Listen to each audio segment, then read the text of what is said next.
It's day 2 of the trial for the accused Emanuel AME shooter, and already we've heard powerful testimonies from one of the survivors and law enforcement officials. In this special edition of Quintin's Close-Ups, I sit down one more time with Liz Alston, the church's historian and lifelong member. Liz. Yes. It's so good to see you again. I can hardly wait to see you. Yes. Yes, indeed. Yes, and such a nice day. Yeah. Unfortunately, it's been a lot of news going on here. Let me talk to you about the obvious. As you know, inside the courtroom, there's been a lot of graphic details about what's going on, and particularly with June 17, 2015. Let me ask you this. Where's your heart right now? You know, my heart is bleeding because so many things happening in Charleston with all of the killings, and it just seems that I live a block below Broad Street, Right. and as I travel, I see Homeland Security, and I know that one trial is going on, one has just ended in a mistrial, and I think that travesty of justice is the order of the day in Charleston. And let me move back to really yesterday. As you know, Felicia Sanders was on the stand as a witness to the tragedy that happened on June 17th. I know that you know her personally. Yes. For those who don't know Felicia Sanders, who can you describe her? You know, she is a member of Emanuel. She's an usher. She was a hairdresser, a mother, a grandmother, a wife.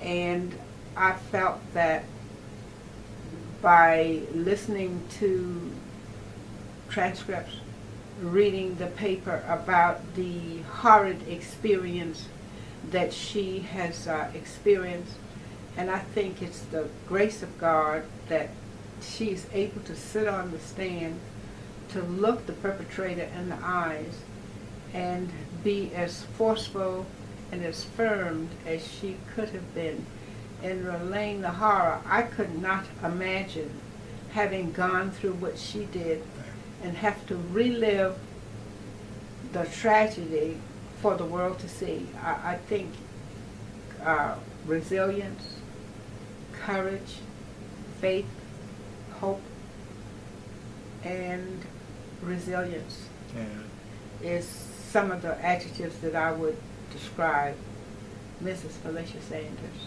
You talk about the perpetrator. As you know, he's playing a ping pong in the courtroom. First, he wants to represent himself. Now he needs his defense attorney. Now he wants a mistrial.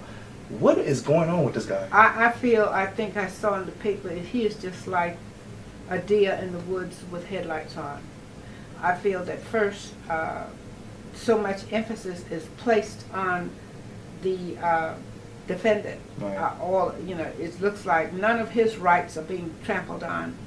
You know, he's given every courtesy, every degree of respect for a person who walked into a sanctuary of a church, gunned down 9 people, and first, he said that he wasn't competent to stand trial. Right.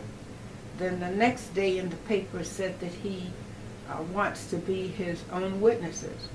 And the next day it says that he wants his ex-lawyers to help him to pass notes and back. So if he is an ex-lawyer, and I have the newspaper accounts to probably document what I'm saying, and then the next day the paper says he has a very high IQ.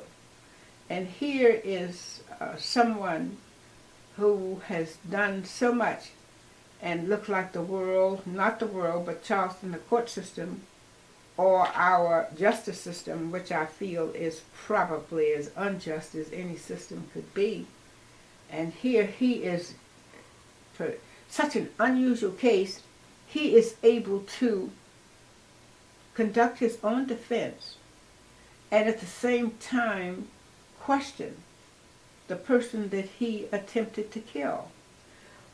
Persons called me this morning how tears in their eyes when they read how she had her and pretended to be dead with her dead son, and as she said today, she watched him come into this world and she watched him go out. Her granddaughter has to live with the images all of her life, and her aunt is there dying on the floor. So, I mean, there are 5 or 6 tragedies that's encumbered into one. Mm. And Felicia Sanders is one of those people. And I am just heartbroken at what's happening in my church, what is happening in my community, what is happening to people that I know. Mm. You talk about community. Let's go across the street. As you know, the Michael Slager trial was basically a mistrial. The Post and Courier headline on Tuesday said deadlock. If you were to go back and write that headline for yourself, what would that headline be in your mind, Liz? I would say justice jumping out of the window, because you would have persons like Slager saying that he was in fear for his life. How can someone, a policeman with a gun, 35 years old, running behind a 50-year-old man, pumping 5 bullets in his back, 3, and he is fearful? What about the man that's running from him? If Walter Scott could talk, he was the one with fear. And I think this stand your ground law is just probably came from the Klan books. All of a sudden, policemen are fearful, and they're getting off right and left, shooting people, white cops shooting black men.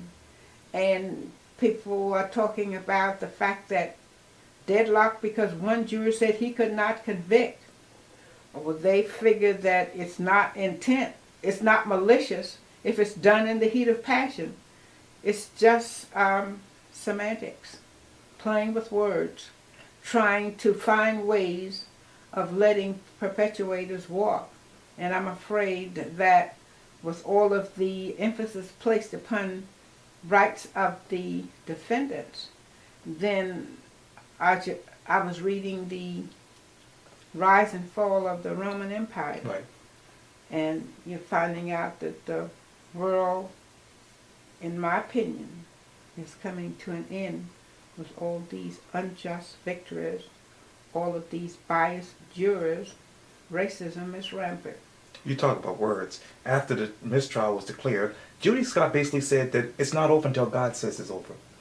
And I'm wondering, if you were to sit down with her one-on-one, what words would you say to her? I would say,